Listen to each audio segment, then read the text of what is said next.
I gave her everything. My savings, my trust, my future. I thought I was building a life with her, but I was just funding hers. And by the time I realized it, I had nothing left, not even myself. I met her on my second night in Angeles City. The bar was loud, packed with men like me, older guys trying to forget something or find something or maybe both. I wasn't looking for anything specific. I just wanted to feel less alone. The divorce was 8 years behind me, but it still sat in my chest like a weight I couldn't shake.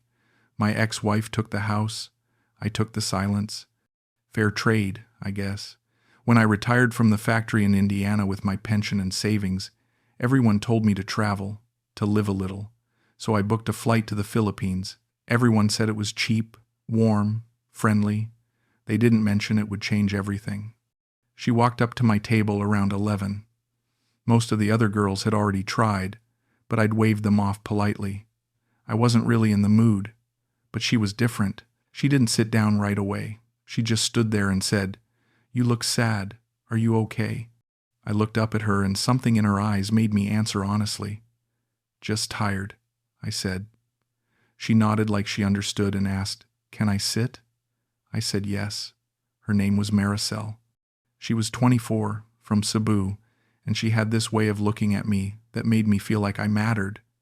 We didn't talk about the usual stuff. She didn't ask me to buy her drinks or tell me I was handsome. She asked me why I came to the Philippines, what I did back home, if I had family. I told her about the factory, the divorce, the empty house I sold before I left. "That's lonely," she said softly. "I know lonely too." We talked until the bar closed. She told me about growing up poor in the province, about her mother raising 5 kids alone after her father left. She told me she sent money home every month, that she hated working in the bar but didn't have a choice. "My family depends on me," she said. "I can't let them down." There was no self-pity in her voice, just acceptance. I admired that. When the lights came on and the music stopped, I didn't want the night to end. "Can I see you again?" I asked. She smiled, a little shy, and said, "I'd like that." I paid her bar fine and we walked outside into the warm night air. She didn't try to take me to a hotel. She just stood there looking at me. "You have kind eyes," she said. Then she squeezed my hand and walked away. I watched her disappear into the street and felt something I hadn't felt in years, hope. 3 weeks passed like a dream. I went to the bar every night. I told myself it was because I enjoyed her company, not because I was obsessed. But I was. I'd bar find her every single night and we'd go for dinner, walk along the streets, talk for hours. She never asked for anything. That's what got me. She never pushed. One night we were sitting in a quiet restaurant and she told me about her childhood. "We didn't have electricity until I was 12, she said. "My mama worked in the fields, but it was never enough. When I was 16, I had to drop out of school to help." Her eyes filled with tears, but she wiped them away quickly. "I'm sorry. I don't like to talk about this." I reached across the table and took her hand. "You don't have to apologize," I said. "I want to know you." She looked at me for a long moment, and then she said, "Why are you so kind to me, Trevor?" I didn't know how to answer. "Because you see me. Because you make me feel alive. Because I'm 61 years old and I've been invisible for so long I forgot what it felt like to matter. But I just said, because you deserve it." She started crying then, really crying, and I moved to her side of the table and held her. People stared, but I didn't care. "I wish I never had to go back to that bar," she whispered into my shoulder. My heart broke. I'd been thinking about it for days but hadn't said anything. Now it just came out. "Then don't," I said. She pulled back and looked at me, confused. "What do you mean?" I took a breath. "Let me take care of you. I can give you money every month, enough so you don't have to work there anymore." She shook her head immediately. "No, I can't take your money like that." But I could see something in her eyes, something desperate and hopeful. "It's not charity," I said. "I care about you. I want to help." She looked down at her hands. $500 a month, I said. "That's more than you make at the bar, isn't it?" She nodded slowly. "But what if you change your mind? What if you go back to America and I have nothing again? The vulnerability in her voice killed me. I'm not going anywhere, I said. I promise. She was quiet for a long time. Then she looked up at me and said, "Okay." When she hugged me, I felt like a hero, like I'd saved her, like I finally mattered to someone. That night, lying in my hotel room, I transferred the first payment, $500. It felt like the best money I'd ever spent. A month later, Maricel asked if I wanted to meet her family. "You don't have to," she said quickly. "I know it's a lot, but I wanted to." It felt like the next step, like we were building something real. We took a bus to her province, a 6-hour ride through mountains and rice fields. She held my hand the whole way and pointed out places from her childhood. "That's where I used to catch fish with my cousins," she said. "That's the church where I made my first communion." I loved seeing this side of her, the girl she used to be before the bar, before the hardness that came from surviving. Her family's house was small, made of wood and corrugated metal, sitting at the end of a dirt road. As soon as we arrived, her mother came running out, tears streaming down her face. "Kuya, Kuya," she cried, pulling me into a hug before I even got out of the tricycle. Maricel had told her about me. Nane Linda was 52, small and thin, with kind eyes that looked just like her daughter's. "Thank you for taking care of my Maricel," she said in broken English. "God sent you to us." I didn't know what to say. I just smiled and let her lead me inside. The house was smaller than my old garage in Indiana. One room served as kitchen, living room, and bedroom. There were mats on the floor, a small TV, a few plastic chairs. Maricel's younger sibling stared at me with wide eyes, curious and a little scared. I shook hands with everyone, trying not to let my face show how shocked I was at their poverty. That night we had dinner together, rice and fried fish and vegetables from their garden. Nanai Linda kept putting food on my plate, insisting I eat more. "You're too thin, Kuya," she said, laughing. Everyone was so warm, so welcoming. I felt like I'd been accepted into something special. Halfway through the meal, Nene Linda looked up at the ceiling and sighed. "The roof leaks so bad when it rains," she said casually. "Last week water came right into the sleeping area. We had to move all the mats." Under the table, Maricel squeezed my hand. When I looked at her, she was staring down at her plate, embarrassed. Something in me shifted. These people had nothing. And here I was, a guy from America with more money than I knew what to do with. "How much would it cost to fix?" I asked. Nane Linda waved her hand. "Oh no, Kuya. We don't ask you for help. You already do so much for Maricel." But I pressed. "Please, I want to know." She looked at Maricel, who was still staring at her plate, then back at me. "Maybe 50,000 pesos, for the materials and the workers." I did the math in my head. About $1,000. Nothing to me, everything to them. "I'll take care of it," I said. The room went silent. Then Nanai Linda started crying again, and Maricel's siblings looked at each other in disbelief, and suddenly everyone was thanking me, blessing me, calling me their angel. I felt 10 feet tall. That night, lying on a mat on the floor next to Maricel, I stared at the ceiling and listened to the sounds of the house settling. She rolled over and whispered, "You didn't have to do that." Her voice was strange, like she didn't know if she should be grateful or guilty. "I wanted to," I said. "They're your family.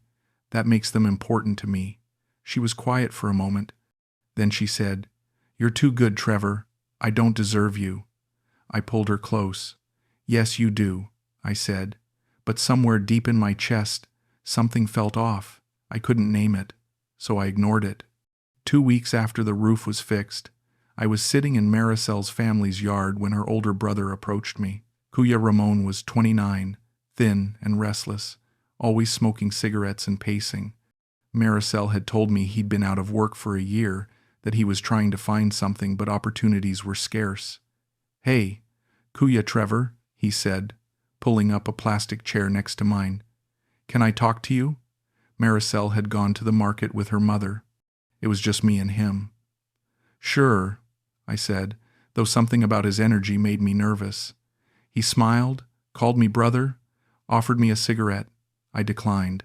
I have an idea, he said, leaning forward. A business, small store, sari store, you know? Sell snacks, drinks, phone load. Good money if you do it right. I nodded, waiting. I just need capital, he continued. $3,000 for inventory and permits. In 6 months, I pay you back with interest. Good deal for you, good deal for me. I shifted in my chair.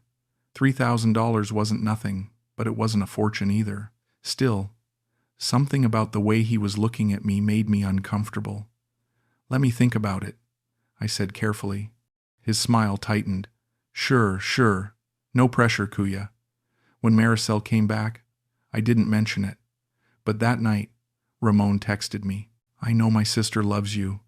I just want to make her proud. Help me be a man she can respect. I stared at the message for a long time. I wanted to say no. I should have said no. But the next morning, when I brought it up to Maricel, she started crying. He asked you for money? She said, horrified. I'm so sorry, Trevor. I told him not to bother you. She was so upset, so ashamed, that I felt like the bad guy. It's okay, I said. It's not a big deal. But she shook her head. Don't give it to him, please. He'll just waste it. He always does. That should have been the end of it. But Ramon's text stayed in my head. I just want to make her proud. I thought about his face, his desperation. And I thought about Maricel, how hard she worked to support them all, how much she carried. Maybe if I helped Ramon, it would take some of that weight off her. So I sent the money, $3,000. When Maricel found out, she didn't speak to me for hours. We were lying in bed that night when she finally said, You're too kind. They're going to take advantage of you. Her voice was flat, resigned. I won't let that happen, I said. She turned away from me. You already did. I lay there in the dark, her words sitting in my chest like a stone. But I told myself it was fine. I was helping. That's what people who loved each other did. They helped. 4 months into our relationship, I'd sent $2,500 for the roof, $3,000 for Ramon's store, $800 for a new refrigerator, $1,200 for school fees. My retirement account had dropped from $1.2 million to just over $1 million. Still plenty. Still comfortable. I told myself I was investing in our future, in the family I'd become part of. Then, Aunt Rosalind called. I'd never met her. She lived in Manila with her 3 kids, separated from her husband. Maricel had mentioned her a few times, always with a sad look. She has it so hard, she'd said. The phone rang while Maricel and I were having breakfast. She answered, and I watched her face drain of color. What? When? How much? She started crying. I took the phone. Hello? A woman's voice, hysterical, came through. My son fell. His head. He needs surgery. Please. We don't have money. Please help us. Then she was sobbing too hard to speak. Maricel took the phone back and stepped outside. I sat there, my coffee going cold. When she came back in, her eyes were red and swollen. Her youngest fell off a motorcycle. He needs emergency surgery, or he could die. They need $4,500. My stomach dropped. $4,500. I thought about my account. I could do it, but for the first time, I hesitated. Maricel saw it in my face. Her expression changed instantly, went hard. If you don't want to help my family, just say so, she said coldly. I blinked. I didn't say that. She crossed her arms. You didn't have to. I can see it. I stood up, defensive. Maricel, it's just a lot of money. She laughed, but there was no humor in it. You spent $3,000 on my brother's stupid store, but my nephew's life isn't worth it? That stung. That's not fair, I said. She stepped closer, her eyes blazing. You know what's not fair? Growing up so poor you don't eat some days. Watching your mother cry because she can't send you to school. Having to sell your body to strangers so your family doesn't starve. Her voice broke. I thought you understood. I thought you were different. I felt like I'd been punched. I am different, I said quietly. She shook her head, tears streaming down her face. Then prove it. We stood there in silence. I thought about that little boy, whoever he was, lying in a hospital bed. I thought about Maricel's face, the pain and disappointment, and I thought about who I wanted to be. The kind of man who helped, or the kind who counted his money while a child suffered. I pulled out my phone and opened my banking app. Give me the account number, I said. Relief flooded her face. She threw her arms around me. Thank you. Thank you. I'm sorry. I'm so sorry. I love you. I love you so much. I held her and transferred the money. $4,500. Gone in seconds. That night, she was sweet again, affectionate, attentive. But when she fell asleep, I lay awake staring at the ceiling. Something in her eyes had changed during that fight. Or maybe something in mine.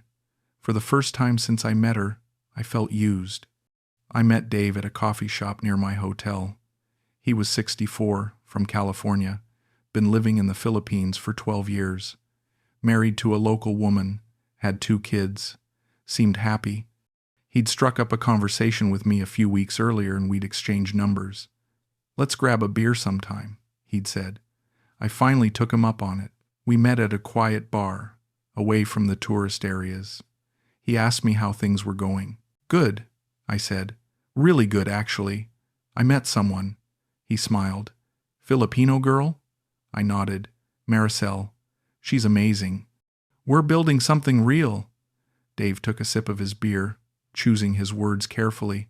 That's great, man. How'd you meet her? I told him about the bar, about how different she was, how we connected. He nodded along, his expression neutral. Then he asked, How much have you given her family? I felt my defenses go up immediately. Why does that matter? He raised his hands. I'm not judging, Trevor. I'm just asking. I looked away. I've helped them out. They're poor. They need it. Dave was quiet for a moment. Then he said, Look, brother, I'm not saying your girl is playing you, but I've been here a long time. I've seen this story before. I felt anger rising in my chest. It's different with us, I said. She's not like that.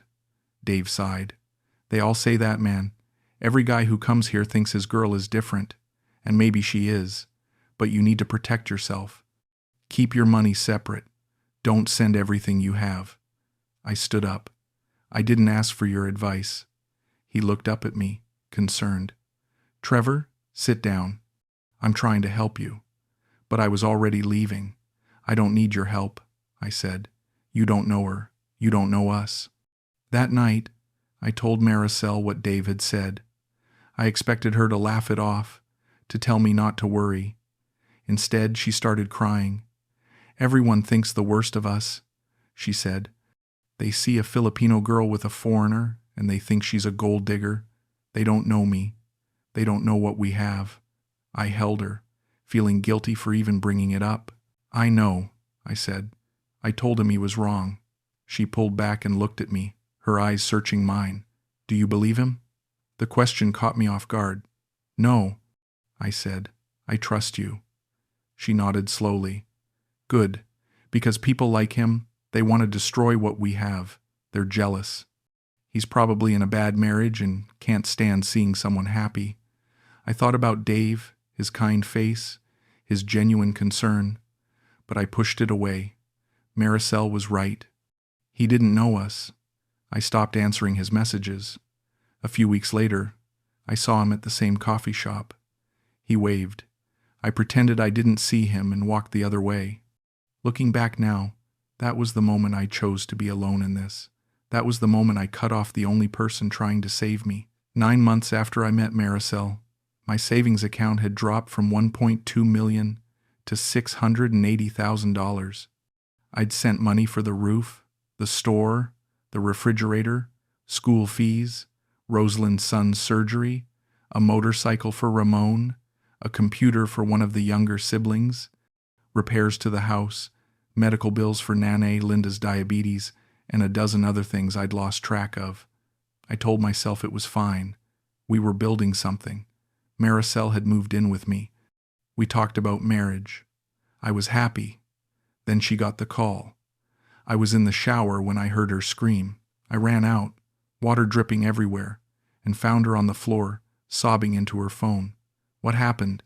I asked, kneeling next to her. She couldn't speak, just kept crying and shaking her head. Finally, she handed me the phone. Nanny Linda's voice came through, broken and desperate. "It's Lolo Ernesto. His heart. The doctor says he needs surgery or he'll die." My chest tightened. Lolo Ernesto was Maricel's grandfather, 78 years old. She'd told me stories about him, how he raised her mother, how he used to walk her to school when she was little. "How much?" I asked. Nanny Linda sobbed. $18,000. "We don't have it. No one has it. We're going to lose him." Maricel took the phone back and I heard her speaking rapidly in Tagalog, her voice desperate and pleading. When she hung up, she looked at me with eyes so full of pain I felt it in my bones. "I can't lose him, Trevor. He's all we have." I pulled her into my arms and let her cry. All night, she sobbed into my chest. She didn't ask me for money. She didn't have to. The next morning, I sat at my laptop and stared at my bank account. $680,000. $18,000 would drop me to $662,000. Still more than most people would ever have. But it was more than I'd ever given at once. It was a line I wasn't sure I wanted to cross. But then I thought about Maricel's face, her grief, her desperation, and I thought about what kind of man I wanted to be. I transferred the money. When I told her, she collapsed in my arms. "You saved him. You saved us." Her family called me, one by one, thanking me, blessing me, calling me a saint. Nanny Linda sobbed so hard she couldn't speak. Maricel held my face in her hands and said, "I will never forget this. Never. You are my angel." For a moment I felt like it was all worth it, like every dollar I'd spent had led to this, to being the man who saved her grandfather's life. But that night, lying alone in bed while Maricel slept peacefully beside me, I opened my banking app again. $662,000. I just sent 2% of my remaining net worth to save a man I'd never met. And as I stared at the screen, a terrible thought crept into my mind. What if he dies anyway? What if something else happens next month? What if I can't say no anymore? I closed the app and rolled over. In the darkness, I felt something I hadn't felt in months. Fear. 2 weeks after I sent the money for Lolo Ernesto's surgery, I was scrolling through Facebook when I saw it. A photo posted by one of Maricel's cousins. A family gathering, everyone smiling, plates of food on a table, and there, in the center of the photo, was Lolo Ernesto. Healthy, laughing, holding a beer, no surgery scars, no weakness, just an old man enjoying his birthday. My hands started shaking. I zoomed in on the photo. It was definitely him. Maricel had shown me pictures before. I checked the date. Posted yesterday. I walked into the bedroom where Maricel was watching TV. "When did your grandfather have his surgery?" I asked, my voice tight. She didn't look up. 2 weeks ago. Why? I held out my phone. Then why is he at a birthday party looking completely fine? She glanced at the screen, barely interested. "Oh, he's feeling better. The surgery worked." Her voice was flat, casual, like I'd asked about the weather. Something inside me snapped. "The surgery worked?" I repeated. "In 2 weeks, he went from dying to drinking beer at a party?" She finally looked at me, her expression cold. "What are you trying to say, Trevor?" I felt my chest tighten. "I'm saying it doesn't make sense. He looks like there's nothing wrong with him." She stood up, angry now. "Are you calling me a liar?" I stepped back, shocked. "I didn't say that." She moved closer, her eyes hard. "You gave us the money. We saved him. Now you're going through Facebook, looking for reasons to doubt us?" I couldn't believe what I was hearing. "Maricel, I'm not trying to start a fight. I just want to understand." She grabbed her purse. I'm going to my mother's. I can't be around you right now." She left before I could say anything else. I stood there in the empty apartment, my phone still in my hand, staring at the photo of Lolo Ernesto laughing with his beer. That night, I couldn't sleep. I kept looking at the photo, at his face, at the date. The next morning, I made a decision. I got in my truck and drove to the province. I didn't tell Maricel. I didn't tell anyone. I just needed to see for myself. The drive took 6 hours. When I arrived at the house, the family was there, sitting outside in the afternoon heat. And there was Lolo Ernesto, in a plastic chair, smoking a cigarette, looking healthier than I felt. When he saw me, he smiled and waved. "Kuya, Trevor, come, come." I walked over, my heart pounding. Nene Linda looked surprised, nervous. "Trevor, we didn't know you were coming." I ignored her and looked at Lolo. "How are you feeling?" I asked. He grinned. "Good, good. Very strong now." I took a breath. "Your heart surgery. How was it?"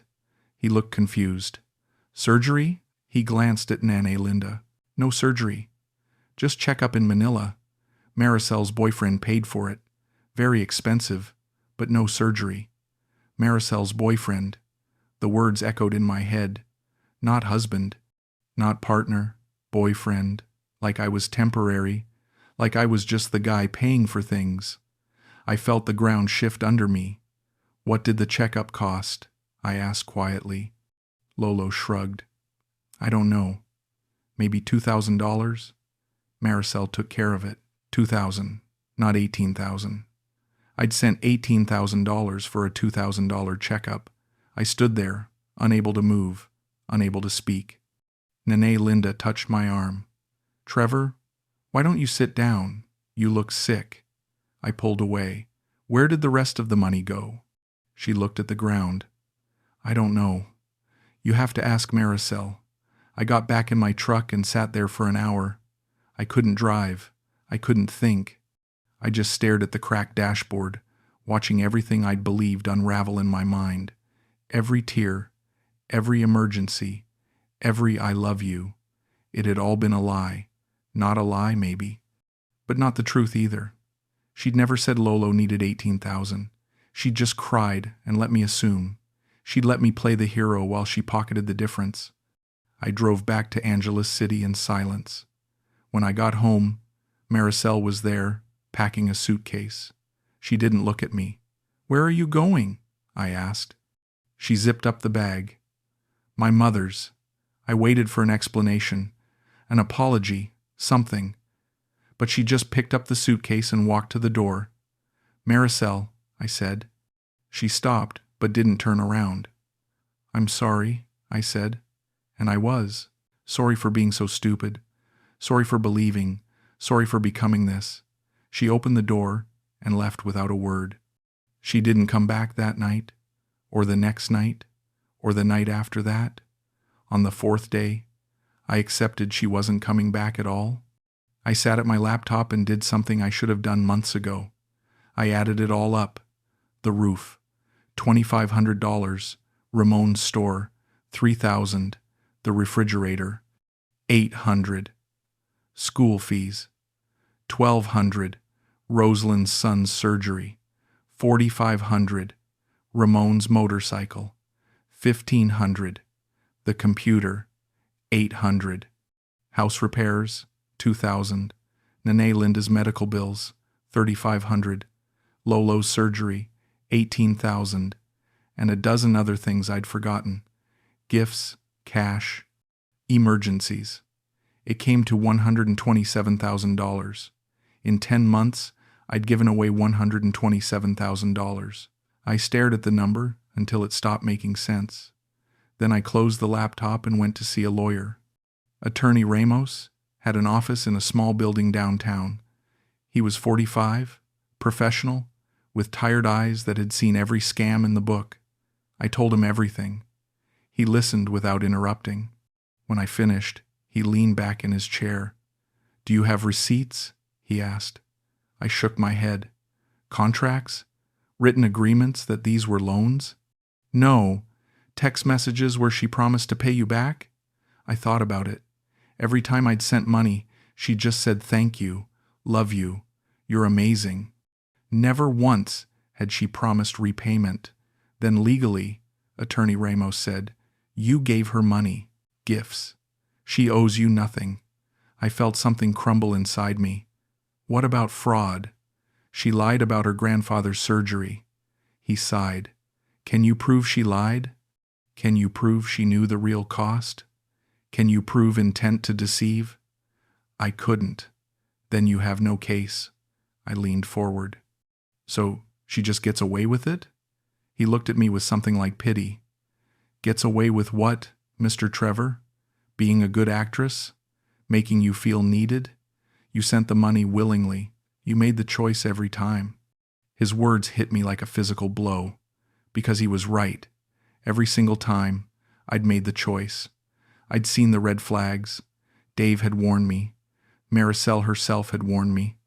But I'd ignored them all because I needed to believe I mattered to someone. Is there anything I can do? I asked, my voice barely a whisper. Attorney Ramos shook his head. Move on. Learn. Don't let it happen again. I paid him his consultation fee and left. That night, I opened my banking app one more time. $553,000. Still more than most people would ever have. Still enough to retire comfortably if I was careful. But it felt like nothing. Because I didn't just lose money. I lost the future I'd imagined. The family I thought I'd found. The love I believed was real. And worst of all, I lost the version of myself that mattered. The hero, the savior, the good man. All I had left was the truth. I was a lonely old man who'd paid a young woman to make him feel important, and she'd done her job perfectly. I stayed in the Philippines for another month. Not because I was waiting for Maricel. I knew she wasn't coming back. I stayed because I needed to understand what had happened, how I'd let it happen, who I'd become. I walked the streets of Angeles City like a ghost, watching other old men with young women, seeing the same story play out over and over, the hope in their eyes, the calculations in hers, the transaction disguised as romance. I'd been one of them all along and never saw it. One night, I was walking past the bar where I'd met Maricel. I don't know why I went there. Maybe I was punishing myself. Maybe I just wanted to remember what hope felt like. And then I saw her. She was sitting at a table with another foreigner, older than me, white hair, expensive watch. She was touching his arm the same way she'd touched mine. Laughing at something he said, looking at him with those eyes that had made me feel like the only man in the world. She saw me standing there. For just a second, our eyes met. I waited for something. Shame, regret, guilt. But there was nothing. Just a blank look, like I was a stranger. Like the 10 months we'd spent together meant nothing at all. Then she looked away and leaned closer to the man, whispering something in his ear. He smiled and put his arm around her. I turned and walked away. I didn't feel angry. I didn't feel sad. I just felt empty. 3 days later, I booked a flight back to Indiana. The night before I left, I sat in my hotel room and thought about the money. $127,000. What had I bought with it? I didn't buy love. Love can't be bought. I bought the feeling of being needed, the illusion that I mattered. That at 61 years old, divorced and alone, I still had value to someone. I didn't buy a relationship. I bought a role. The hero, the savior, the man who could fix everything. And I played that role perfectly until there was nothing left to give. And here's the thing that hurt the most. She didn't steal from me. I gave it to her. Willingly. Desperately. Every single time. She'd cry and I'd send money. Her family would have an emergency and I'd solve it. She'd tell me I was too kind and I'd prove her right, because I couldn't stand being invisible anymore. I couldn't stand the thought of going back to that empty house in Indiana, to that silent life where no one needed me. So I paid and paid and paid until I couldn't anymore. The flight home was 13 hours. I slept most of it. When I landed in Indiana, it was winter, cold and gray, and exactly how I'd left it. I took a taxi to a small apartment I'd rented. 1 bedroom, cheap furniture, everything I needed and nothing I didn't. I was $553,000 poorer than when I'd left, but I wasn't broke. Not in the way that mattered. I sat on the edge of the bed and looked at my hands. Old man hands, wrinkled and spotted, the hands that had signed all those transfers, that had given everything away. I thought about Maricel sometimes, wondered if she ever thought about me. Probably not. I was just one of many, one in a long line of lonely men who came to the Philippines looking for something they'd lost, and for a while, she'd made me believe I'd found it. I'm not the same man who left Indiana a year ago. That man believed in second chances, believed that love could find you anywhere, believed that being kind and generous would be enough. This man knows better. This man understands that loneliness makes you blind, that desperation makes you stupid, that the story you tell yourself is sometimes the most dangerous lie of all. I don't hate Maricel. I should, but I don't. She did what she had to do to survive. And I did what I had to do to feel alive. We were both using each other. The only difference is, she knew it, and I didn't want to. So I gave her everything, my savings, my trust, my future. And in return, she gave me the truth about who I am when I'm desperate to matter. That's what I bought with $127,000. Not love, not happiness. Just the painful, devastating, unavoidable truth. And maybe in some strange way, that was worth it after all.